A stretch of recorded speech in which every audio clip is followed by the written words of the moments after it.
Thank you for having me. And I imagine any change to that, the Americans probably just want things to be the same.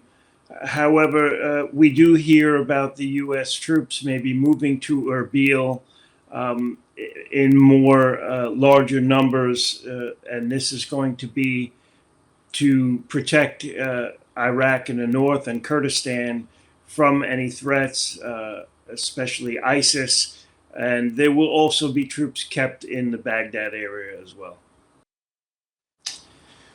Well, it's been a long time coming that the United States would be moving most of its forces in Iraq to Erbil.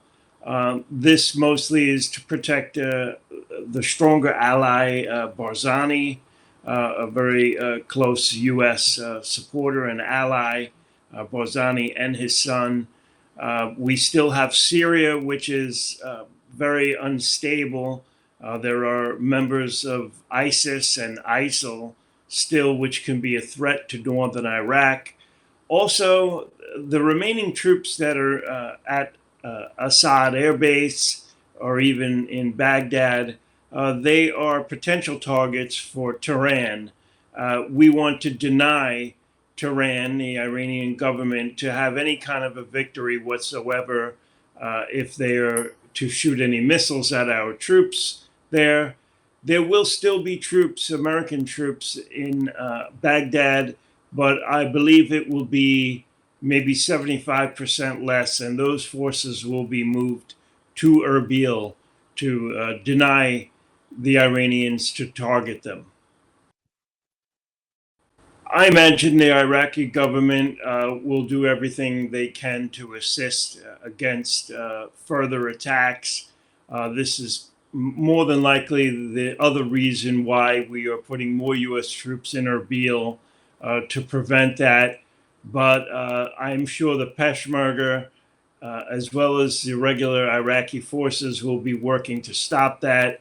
I believe it could be elements of ISIS that are doing this to destabilize the region, as well as maybe Iran itself funding militias to work against Barzani. It will be to protect our ally Kurdistan and the government of Barzani, also to protect the northern border of Iraq itself, to make sure there are no militias coming over from Syria, and protect against any militias that Iran may be funding to destabilize the government of Kurdistan as well as the government of Iraq. So their main focus would be to stabilize that region and keep our allies safe in Kurdistan. I think the government of the United States, their guarantee is sending more assistance to the region, more military assets to the region to help protect Kurdistan from any other attacks. This is why you're seeing other military assets being brought from Baghdad. And I would expect maybe some other assets, more specialized assets, to be brought from the United States to prevent any attacks in Kurdistan. That's a very, very good question.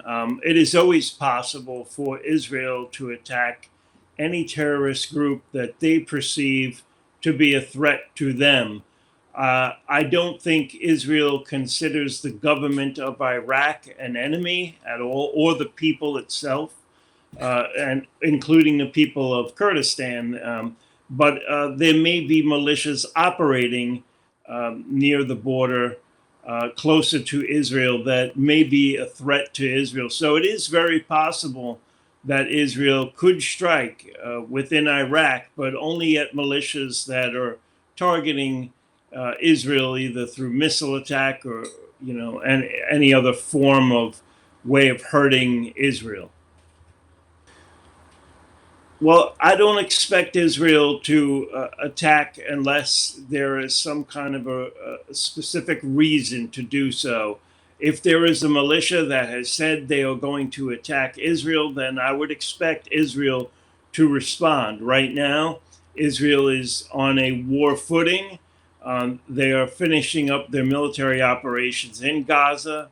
I think while they were in this war posture, they will work to eradicate any groups that are threatening the sovereignty of Israel. So they very well could strike militias, as well as militias in Lebanon and the Houthis, which just recently launched more missiles towards Israel in the past 48 hours. So, if there are any groups like that operating right now in Iraq, it is, I would expect Israel to do just that and work to eradicate them. The idea of the American attack on the Iranian nuclear facility was to deny nuclear weapons to the government of Iran. I would think that if the Iranian government were to do any bad actions moving forward against Israel or the United States, they should think twice about that. Right now, Iran does not have air superiority over its own country. Israel has complete air dominance if they choose to, as well as the United States. So, right now, in my opinion, the Iranian government is on limited time, not to be mistaken with the United States, and I don't believe Israel consider the people of Iran to be an enemy whatsoever, but it is the current Iranian regime that is the problem, and the problem also by funding the Houthis, Hezbollah, and Hamas, like we are seeing in Gaza right now. Well, Iran is a terrorist state. Iran pays other militias to attack defenseless civilians, whether it's Americans or Israelis. We see what Hamas has done. They have taken hostages, even dead bodies as hostages. And they're perpetrating terrorist acts. We know that Hezbollah is a terrorist organization that Iran funds. The Houthis are indiscriminately shooting missiles towards Israel, as well as defenseless ships in the region of Yemen, uh, for only the reason to disrupt world commerce. So this is all funded by the current government of Iran. I think personally that the days of the government of Iran are numbered. I think eventually Israel will catch up to the government of Iran, and that government will fall. And I predict the exiled prince of Iran, or the son of the Shah, will come to take power once again in Iran with support of United States.